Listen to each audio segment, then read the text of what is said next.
Assalamualaikum, salam sejahtera dan selamat kembali semula ke channel Abang dan salam Jumaat. Terima kasih sangat-sangat sudah dengarkan cerita yang Abang nak sampaikan hari ini. Bersempena dengan hari Jumaat, Abang nak sampaikan dua lagi cerita yang disampaikan kepada Abang melalui email. Jadi sebelum Abang mulakan cerita kali ini memang best. Abang rasa seram sebab nanti Abang beritahu sebab apa.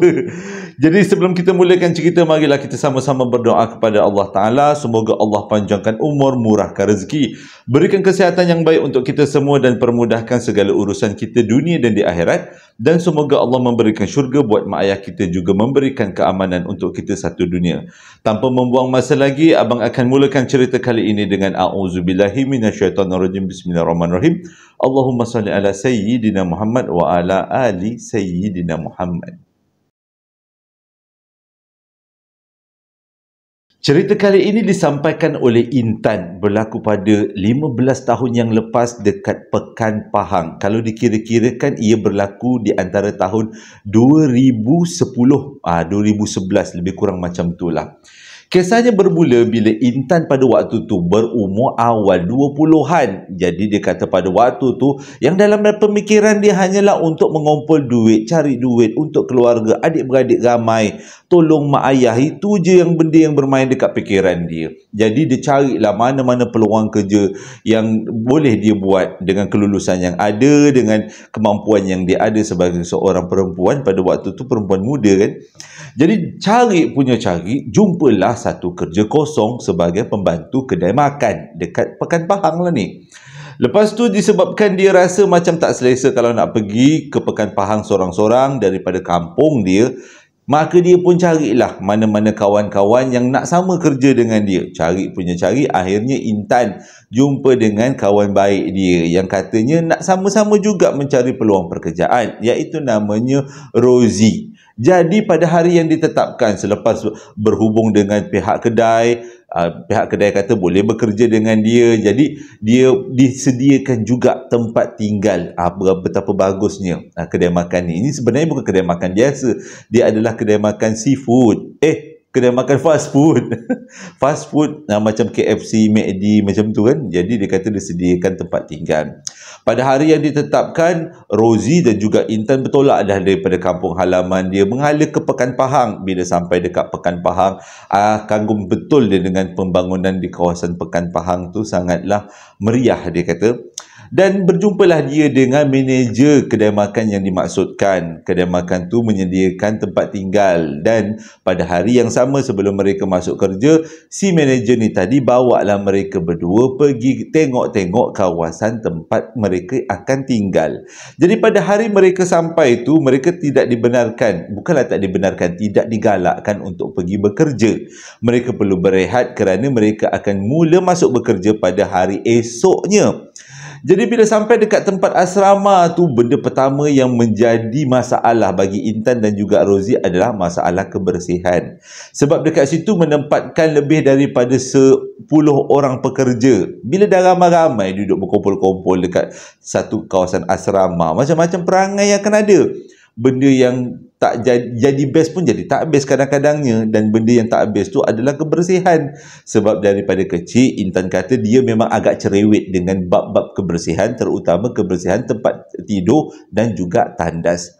Lebih-lebih lagi ada beberapa orang, budak-budak yang ada dekat asrama tu suka buang sampah, bekas-bekas makanan hanya di depan bilik. Walaupun depan bilik tu dia kata ada disediakan tong sampah yang kecil, tapi kalau buang bekas-bekas makanan dah menimbun-nimbun dekat depan tu, boleh mendatangkan ketidakselesaan dari segi bau. Jadi dia kata memang tak sedap lah nak tinggal kat sini. Walaupun manager tu cakap tempat ni bagus, tapi tetap juga hatinya berbelah bagi. Selepas habis berbincang di antara manager, Intan dan juga Rozi, akhirnya Intan dengan Rozi berpakat untuk cari rumah sewa yang lain.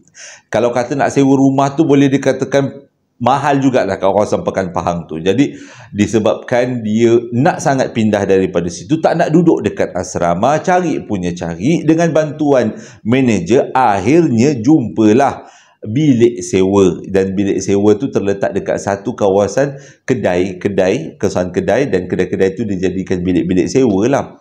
Tak ada masalah dia kata, sebab yang penting keadaan bersih dan mereka ada privacy. Kalau ada saudara mara nak datang ke terutama mak ayah, ada tempat tinggal yang mereka boleh suruh mak ayah tidur. Kan tak perlulah ambil hotel-hotel lain. Itu dalam perancangan Intan dan juga Rozi. Dan dia kata bila dia dengan manager dan juga Intan pergi ke kawasan rumah baru, manager pun ada pada waktu tu sebab manager nak pastikan pekerja-pekerjanya dalam keadaan yang selesa walaupun menyewa dengan duit sendiri. Jadi bila manager tu cakap tempat ni macam okey, baik, suasananya lebih bersih, cumanya dia kata awak kena bayarlah sendiri duit sewa. Pihak company tak akan bayar duit sewa sebab pihak company dah sediakan asrama. Jadi bila dengan macam tu, kata Intan, dia lebih rela untuk bayar duit sewa berbanding duduk dekat kawasan yang memang tak berapa nak bersih. Itu jelah syaratnya. Jadi pada hari pertama mereka sampai, mereka dah dapat rumah baru, bilik baru untuk mereka berdua tinggal. Intan dengan Rozi duduk di bilik yang berasingan, tapi bilik mereka bertentangan satu sama lain. Dengan kata lain, mereka ada privasi mereka sendiri. Pada waktu tu dia kata dia rasa sangat seronok dengan gaji yang agak besar. Ada OT pula tu. Lepas tu dapat pula tempat tinggal yang elok, yang selama ni dia terpaksa kongsi bilik dengan adik-beradik, kata Intan. Kali ni dia ada bilik sendiri, ada lebih privasi, rasa senang sangat. Bila besok pagi bangun daripada tidur, dia pun bersiap-siap untuk masuk kerja hari yang pertama. Sejak daripada tu, mereka bekerja dengan sangat tekun. Sebenarnya waktu kerja mereka adalah dalam bentuk shift. Kalau masuk pagi, bermula daripada pukul 10 pagi sehingga petang, 5 petang. Dan kalau mereka masuk petang, dia bermula daripada pukul 4 petang menganjur pukul 12.30 malam. Dan disebabkan jadual kerja yang tidak sama, ada kalanya Rozi akan sama-sama jadual bekerja dengan Intan, tapi ada kalanya mereka punya jadual berasingan. Sepanjang mereka duduk dekat rumah tu, tak ada apa-apa masalah. Dan memang menjadi kebiasaan kalau mereka tak sempat makan dekat tempat kerja, mereka akan beli masakan bungkus dan bawa balik ke bilik masing-masing dan makan dalam bilik, dan selepas tu akan letakkan bekas makanan dekat dalam tong sampah yang disediakan di depan bilik masing-masing. Itu dia punya rutin harian. Seronoknya dia kata, tak ada apa masalah kalau nak makan hari-hari pun dekat ada makan daripada makanan tempat mereka bekerja. Awal-awal boleh lah dia kata, tapi dah lama-lama agak loya jugalah mengulang makanan yang sama, nak juga tetap juga nak makan nasi goreng kampung, nasi goreng cili padi macam tu. Tapi selama mereka duduk situ, walaupun tidak pernah diganggu, tapi berlaku satu peristiwa ataupun satu kejadian. Bukan satu kali lah, tapi dia kata lebih daripada 5-6 kali. Kejadian yang aneh. Setiap malam, lebih kurang pukul 2 ke 3 pagi, bakul sampah mereka akan digeledah. Dengar macam ada kucing yang geledah bakul sampah mereka. Bila besok pagi bangun tengok, sampah-sampah tak berterabur, cuma bekas makanan mereka akan terkeluar daripada tong sampah. Dan yang pelik sekali ialah makanan yang dimakan adalah nasi-nasi yang lebih. Kalau dalam bekas tu, bekas polystyrene tu, ada ayam lebih, ada ikan lebih, tidak akan diusik. Cuma yang diusik adalah nasi-nasi putih. Jadi mula-mula mereka ingatkan kucing. Tapi bila difikir-fikirkan, mana mungkin kucing tak makan sisa-sisa ikan. Tak akanlah kucing makan sisa-sisa nasi. Pelik juga. Jadi untuk memastikan benda ni, Intan bertanya dengan Rozi, adakah berlaku benda yang sama di depan bilik Rozi? Rozi kata ya. Sampaikan Rozi kata ada sesetengah malam dia tak boleh nak lelap kerana bunyi benda tu merakas cari makanan, betul-betul mengganggu. Nak keluar tengok halau agak takut. Sebab takut-takut kalau mereka buka pintu nak halau punya bukan kucing, benda lain. Itu memang menakutkan dia kata. Jadi dia kata jom kita buat eksperimen lah, kata Intan. Kita buat eksperimen, jadi balik tu kita bungkus nasi dengan ikan goreng. Kalaulah yang selongkar tu kucing, dia pasti akan makan ikan goreng tu. Ikan goreng tu pula digoreng dalam keadaan yang tak berapa nak garing. Jadi sedap lah kalau menjadi seekor kucing untuk makan. Itu adalah sejenis ikan yang empuk dan sedap. Jadi diletakkan bekas makanan tu dekat depan bilik Intan. Bila besok pagi, bila malam tu, Mereka dengar betul-betul memang ada benda yang merakas dekat tong sampah dan makan makanan yang Intan letakkan, iaitu bekas polisterin tadi yang berisi nasi dengan ikan. Memang betul-betul benda tu bunyi macam dia buka bekas polisterin dan dia mula mengunyah. Memang dengar dia kata, lain macam kucing ni boleh pula mengunyah-ngunyah macam tu, buka bekas polisterin tanpa ada bunyi renyukan atau bunyi koyakan. Walaupun malam tu tak berani nak buka pintu, tapi mereka pasang telinga. Bila besok paginya, tengok dekat bakul sampah seperti yang dijangka. Ikan yang ada dekat dalam bekas polisterin tak diusik. Yang habis adalah nasi putih. Jadi benda ni jadi kepelikan. Kepelikan, keluar ayat baru kan. Mereka hairan. Intan dengan Rozi hairan dengan apa yang mereka lihat. Jadi mereka berfikir, macam mana caranya untuk kita tangkap benda yang merakas-rakas selongkar kita punya tong sampah. Jadi Intan bagi idea, apa kata kita sediakan makanan untuk malam ini dan di sekeliling bakul sampah kedua-dua bilik kita letakkan bedak warna putih supaya kalau ada binatang yang datang mendekati bakul sampah, kita akan dapat tengok tapak kaki dan jejaknya. Bila dengar macam tu, satu idea yang sangat baguslah. Jadi mereka pun pada malam tu selepas balik daripada kerja, mereka siap-siap bungkus nasi putih dan juga ikan goreng. Itu adalah perangkap, dia kata. Jadi antara dua bakul sampah, sama ada bakul sampah Rozi atau bakul sampah Intan, yang nak dijadikan sebagai lokasi untuk menguji keberanian. Untuk menguji siapa yang datang, melihat siapa yang datang, yang menyelongkar. Jadi selepas berbincang, mereka letakkan bekas makanan yang dibeli itu dalam tong sampah Intan. Jadi diorang pun tunggulah. Diorang dah tabur bedak di sekeliling kawasan tu nak tengok apa benda yang ada yang duk merakas malam tu. Jadi lepas letak bekas makanan, mereka tunggu. Berdua ni tunggu, tak tidur. Mujurlah besoknya, tak kerja. Dua-dua dapat off. Tunggu lebih kurang pukul 2:30 pagi. Bunyi bengakas dekat tong sampah. Dengan kata lain, benda tu dah datang. Dah ada dekat situ. Tengah menyelongkar makan. Jadi pada waktu tu, Intan bagi tahu dekat Rozi. Dalam bentuk WhatsApp lah, mesej. Dia dah ada dekat depan bilik aku. Aku kira 1 sampai 3 dan kita akan sama-sama buka pintu. Nak tengok binatang apa, kucing apa yang menyelongkar, yang hanya makan nasi tapi tak makan ikan. Jadi selepas lebih kurang 5 minit benda tu menyelongkar, makan dekat tong sampah, Intan pun mulalah buat kiraan melalui handset dan mereka akan buka pintu secara serentak. 3, 2, 1. Teruslah Intan buka pintu. Pada masa yang sama, Rozi pun buka pintu dan mereka sergah benda tu yang menyelongkar tong sampah tu dengan harapan benda tu akan takut dan akan lari menyelamatkan diri dan tak akan datang lagi. Tapi apa yang mereka nampak adalah hanya sampah-sampah yang bertaburan, bekas polisterin yang terbuka, nasinya hampir habis, ikannya tak diusik. Tergamam mereka berdua.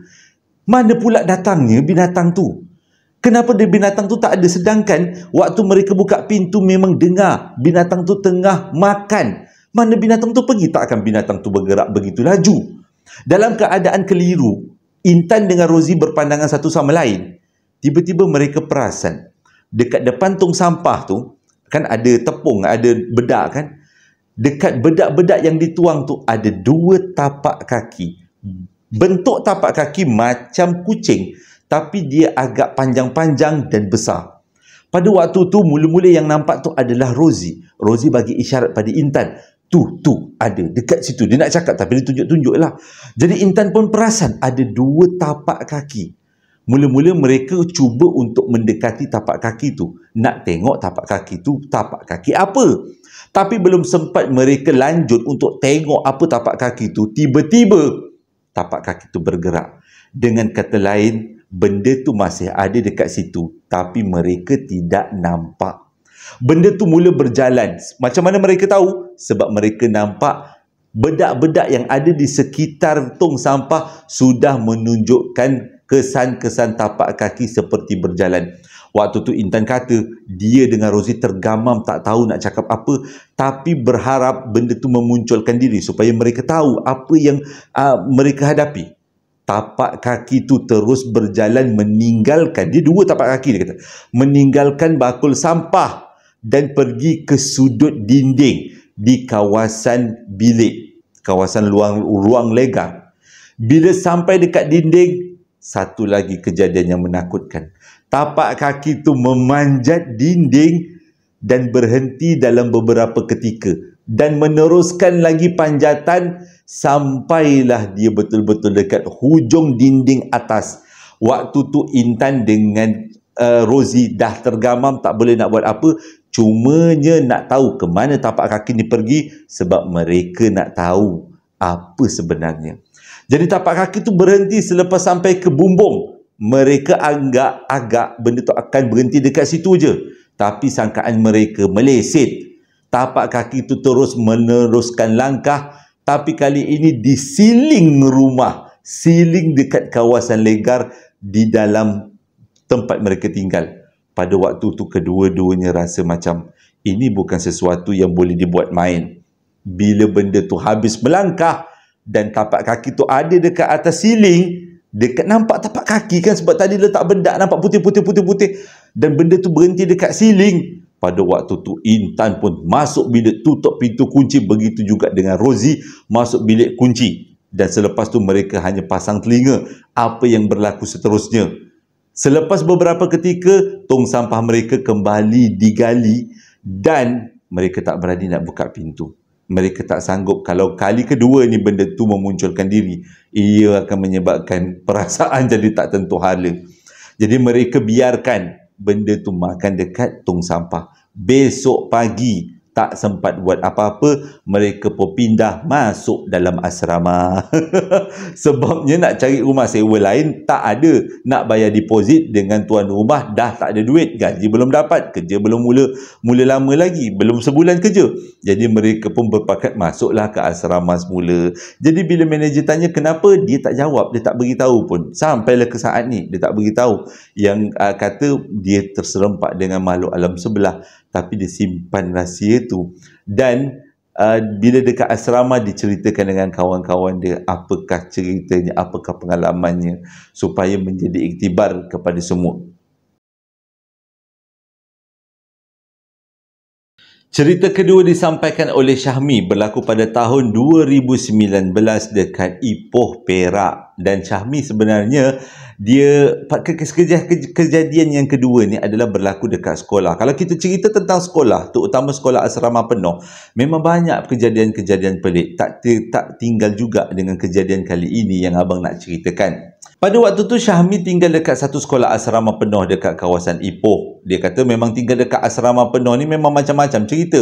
Nak dijadikan cerita pula dekat tempat mereka ni, sekolah mereka ni memang sekolah lama. Jadi banyaklah cerita-cerita yang menarik, yang lebih menyeramkan dekat sekolah tu. Tapi dia kata dia tak pernah terserempak pun dengan makhluk-makhluk alam sebelah. Cumanya senior-senior dan juga cikgu-cikgu selalu bagi amaran kepada Syahmi, jangan buat tak tentu pasal, takut nanti daripada tak nampak jadi ternampak, daripada matanya tak berhijab jadi tidak berhijab. Jadi perangai tu kena jagalah, dia kata sebagai cikgu beritahu duduk asrama. Syahmi kata selama ni memang tak pernah pun dia rasa takut, dia okey je. Cumanya kalau ada perasaan takut tu kalau nak pergi tandas pada waktu malam, itu pun tak berapa banyak lah, dia kata sikit je takutnya. Sebab tak pernah terserempak. Cuba kalau terserempak, dia kata memang takut lebih lah kan. Nak jadi ceritanya, dia kata pada satu hari tu, waktu tu dia tingkatan 3 dekat tahun 2019 tu. Dia tingkatan 3 dan dia tidur macam biasa dekat dalam dom asrama tu ramai-ramai. Lebih kurang pukul 2:30 pagi lah kalau tak silap. Tiba-tiba rasa nak terkencing. Mungkin sebab pada malam tu cuacanya agak sejuk.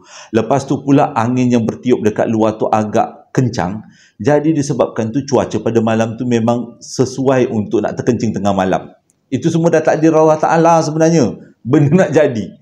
Jadi pada malam tu dia pun terbangun. Lebih kurang 2:30 dia terbangun. Dia tak beranilah nak pergi kencing seorang-seorang sebab tandas berada dekat kawasan hujung blok. 2:30 pagi pula. Memang mengundang lah kan. Jadi dia pun kejutlah dekat kawan sebelah. Kejut, kawan tak bangun. Kejut lagi seorang, kawan tak bangun. Dia rasa nak sepak je, dia kata. Sebabnya, selalunya kalau kawan-kawan dia nak pergi kencing, kejutkan dia memang berani nak meneman. Tapi tak tahulah kenapa pada malam tu nasib dia taklah begitu baik. Yang mana kawan-kawan dia tak ada seorang pun nak temankan. Jadi dengan keadaan berani-berani takut, dia pun pergilah nak keluarlah daripada dom tu, nak ke bilik air. Bila dia keluar daripada dom tu, tiba-tiba dia terdengar ada orang menyapu kawasan sekolah. Lega, dia kata. Sebabnya ada makcik cleaner, makcik penyapu tu yang menyapu-nyapu. So tak adalah takut sangat, dia kata. Dia rasa lega lah juga. Kalau rasa takut, dia pergilah kat makcik tu, ajak borak-borak ke. Makcik tu bukan makhluk alam sebelah, dia kata memang betul makcik. Jadi dia pun keluarlah daripada dom dia, berjalanlah dia ke tandas, dan dia nampak makcik tu ada dia menyapu-nyapu dekat kawasan depan tandas sekolah. Bila sampai dekat makcik tu, dia pun bagilah salam. Assalamualaikum makcik. Makcik tu pandang, Waalaikumsalam, dia kata. Dan tu makcik tu tanya, kenapa malam-malam ni keluar daripada dom? Jawablah, dia nak kencing makcik, sebab dah tak tahan sangat cuaca sejuk. Makcik pula ni kenapa pula menyapu-menyapu tengah malam? Makcik tu bagi alasan, siang makcik sibuk, malam makcik buat part time. Jadi bolehlah makcik menyapu-nyapu malam ni, tak ada masalah pun. Makcik dah biasa kerja kat sini puluhan tahun, dia kata. Jadi bila dah dengar penjelasan daripada makcik tu, si Syahmi ni pun masuk kat dalam bilik air, buanglah hajat apa yang ada. Selepas buang hajat tu, dia keluar daripada bilik air. Tapi waktu dia keluar daripada bilik air, dia betul-betul terkejut sebab makcik tu dah tak lagi menyapu.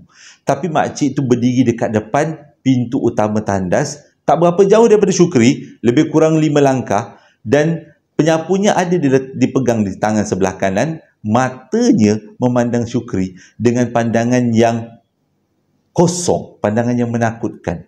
Pada waktu tu Syukri pun tanyalah, Syahmi pun tanyalah, Makcik okey ke tak ni? Makcik tu diam je. Dan makcik tu berpaling ke arah lain. Tapi kali ni makcik ni tak menyapu. Dan Syahmi pun tinggalkanlah makcik tu balik semula dekat dom. Sampai dekat dom, dia pun tariklah selimut. Sewaktu dia cuba untuk tidur, orang kata antara sedang dan tak berapa sedar, dia dengar sekali lagi makcik tu tengah menyapu kawasan abu-abu, kotoran-kotoran yang ada dekat kawasan depan tandas. Dan semakin dia nak terlelap, barulah dia teringat, mana ada orang jadi cleaner pada pukul 2:30 pagi. Walaupun dia tadi berborak macam manusia, tapi benda tu tak logik. Tapi dia berborak dengan aku, dia kata. Takkanlah benda tu alam sebelah. Kalau alam sebelah selalunya tak berborak pun dengan aku. Tapi pada waktu tu dia kata, hati dia kuat mengatakan itu adalah manusia. Jadi dia pun cuba sedaya upaya untuk tidur. Bila besok paginya, benda pertama yang dia buat selepas waktu rehat tu, dia pergi bertanya dengan Pak Gad yang bertugas. Ada tak ada orang yang jadi cleaner pada waktu 2:30 pagi? Pak Gad kata tak ada. Jadi ada tak, dia kata, seorang cleaner yang begini bentuknya, namanya sekian, tingginya sekian, ada tak? Tak ada. Jadi Syahmi kata mungkin Pak Gad tu tak perasan sebab sebelum-sebelum ni mungkin ada pekerja yang macam tu yang bertugas pada waktu malam, tapi pada malam makcik tu bertugas, Pak Gad tak bertugas. Tak ada juga, Pak Gad kata memang tak ada, sebab orang yang ada dekat sekolah di luar daripada waktu sekolah, mereka perlu menulis rekod yang mengatakan mereka ada dekat tempat kejadian di waktu luar waktu sekolah. Tapi mengikut rekod memang tak ada. Dan semua cleaner memang Pak Gad kenal. Tapi cleaner yang satu ni Pak Gad tak pernah jumpa. Waktu tu barulah Fahmi faham yang dia terserempak dengan sesuatu daripada alam sebelah. Dan selepas tu pernah juga dia 2-3 kali terjaga daripada tidur nak terkencing. Tapi dia tak berani keluar daripada dom sebab dia takut terserempak dengan makcik penyapu. Kalaulah makcik tu tak ada, tetap juga dia tak keluar. Walaupun malam tu dia tak dengar bunyi orang menyapu, tetap juga dia tak berani nak keluar. Tahanlah sampai esok pagi. Jadi untuk mengelakkan daripada tu, dia tak nak kencing. Dia siap-siap kencing sebelum masuk tidur. Itu cerita yang pertama. Dan dalam cerita yang kedua adalah pengalaman Syahmi berhadapan dengan satu lagi makhluk yang daripada alam sebelah. Ceritanya bermula waktu dia tingkatan 5 dekat sekolah tu, 2019, 2020, 2021, lebih kurang macam tu. Memang sekolah tu selalu diganggu dengan satu makhluk yang dinamakan Makcik Rockers. Mana datangnya benda tu, pihak sekolah pun tak tahu. Untuk mengelakkan daripada berlaku kejadian yang tak berapa nak baik, pihak sekolah selalu anjurkan bacaan Yasin. Dan kebanyakan daripada dom-dom, mereka diminta untuk menjauhkan kedudukan katil daripada tingkap. Sebab ada beberapa kes, benda tu mencapai-capai kepala budak sewaktu budak-budak tengah tidur. Dan dia capai melalui tingkap, yang mana budak tu punya katil dekat dengan tingkap. Jadi disebabkan tu agak kecoh jugalah dekat sekolah tu. Kat mana datangnya benda ni, tak ada siapa yang tahu. Nak jadi cerita pada satu petang tu, entahlah dia kata, Syahmi kata, dia tak suka tengok satu busut yang ada dekat kawasan asrama dia. Tak adalah dekat sangat dengan asrama, agak jauh juga. Tapi dia tak sukalah dengan busut tu. Dia kata macam busut tu ada sesuatu benda yang tinggal dekat situ dan agak menyeramkan.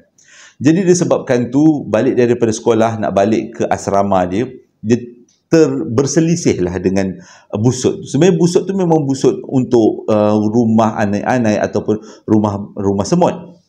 Jadi bila dia melintasi busut tu, dia rasa macam ada yang tak kena dan dia pergi dekat busut tu, dia terajangnya busut tu sampai busut tu terbelah dua.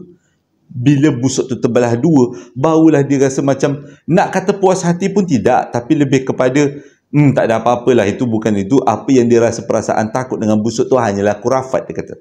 Jadi dia pun pergi masuk balik ke asrama dia dan dia menjalani hidup macam biasa. Pada malam tu, tak tahulah kenapa Syahmi kata, dia punya cuaca agak panas. Jadi semua tingkap-tingkap asrama lelaki, dom lelaki dibuka.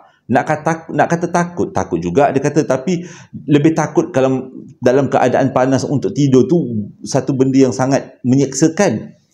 Jadi dia pun minta kawan-kawan semua yang duduk dekat kawasan, dekat asrama dom tu untuk buka tingkap pada malam tu. Waktu tu pukul 2.30 pagi. Sama macam kes yang pertama, dia terjaga pukul 2.30 pagi. Pada waktu tingkatan 3, dia dengar macam ada orang menyapu. Tapi kali ini dia nampak Makcik Rockers berdiri dekat atas salah satu pokok besar yang terletak dekat depan kawasan asrama. Waktu tu dia tak ambil masa lama, dia terus lubungkan badan dia, buat macam tidur. Tapi mujur benda tu tak kejar dia, ataupun tak cuba-cuba cekik dia. Dan dia boleh tidur sampai ke siang. Bila besok pagi, dia cerita dengan ustaz. Dan ustaz kata, rupanya bukan Syahmi yang nampak, bukan dia seorang, ramai yang nampak. Sebab asrama tu bertingkat kan. Jadi dia kata ramai yang nampak, ramai yang sedar benda tu ada dekat atas pokok pada malam tu. Jadi ustaz pun buatlah sembahyang hajat untuk minta petunjuk pada Allah Ta'ala apa yang perlu dilakukan. Dan kenapa benda tu boleh mengamuk? Rupanya, kata ustaz, benda tu mengamuk sebab ada di antara korang yang robohkan rumah dia. Baik mengaku sebelum benda tu cekik korang. Tapi pada waktu tu, Syahmi kata dia tak akan mengaku. Sebab kalau dia mengaku, nanti kawan-kawan dia akan marah dia. Jadi dia buat senyap je lah. Tapi dalam hati dia kata, tak sangka sebenarnya busut yang kosong tu ada benda yang tinggal dan benda tu adalah Makcik Rockers. Dia tak sangka, dia kata. Kalau dia tahu daripada awal, dia takkanlah terajang busut tu sampai busut tu terbelah dua. Dan hasil daripada tu, ustaz tu buat bukan upacara lah, lebih kurang lah untuk pagar sekolah. Dulu-dulu sekolah tu dah kena pagar, cuma mungkin pagarnya dah agak roboh sikit, cengit ke apa ke. Jadi si ustaz ni tadi yang mengajar dekat sekolah tu buat sekali lagi pagar untuk sekolah, terutama pagar orang kata pagar ayat-ayat suci Quran lah. Kalau alam kita memang tak nampak pagar tu, mungkin alam sebelah nampak macam satu tiang besi ke macam tu. Dan dibuatlah upacara memagar sekolah tu, dan sejak daripada tu tak ada lagi gangguan-gangguan sampailah Syahmi tamat sekolah.